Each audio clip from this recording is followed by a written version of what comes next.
L'éditorial du Figaro. Sortir du chaos démocratique par Yves Tréhard. Formidable acteur, Charles Denner ne manque pas seulement au cinéma.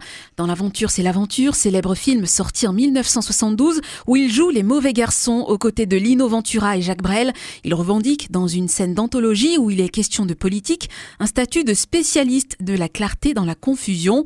Si pareil talent avait pu exister dans la vraie vie, peut-être serait-on rassuré sur l'avenir de notre pays.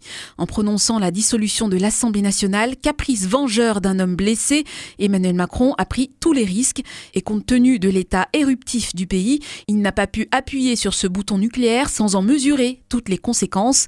Pour lui, bien sûr, pourra-t-il finir son mandat, mais surtout pour la France, exposée à toutes les incertitudes qu'il a pour ainsi dire jetées avec l'eau du bain après la raclée qu'il a reçue aux européennes. Au climat politique lourd, pesant, violent, les coups et les insultes ont plu au cours de cette campagne. S'ajoute ce que certains appellent un chaos démocratique. Au gré des sondages, tous les scénarios ont été mis sur la table en cette semaine folle d'entre-deux tours des législatives.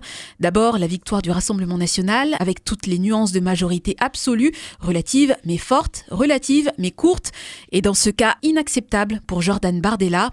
Puis une lueur d'espoir s'est allumée à gauche et dans la majorité présidentielle.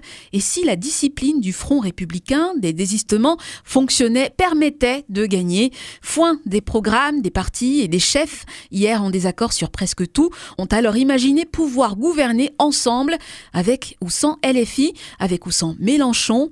Question centrale, souvent éludée. Troisième hypothèse, en l'absence d'une solution électorale, un gouvernement de techniciens sorti de nulle part. Certes, mais la France n'est pas l'Italie. Dans le tourbillon des débats, sa durée de vie serait loin d'être garantie.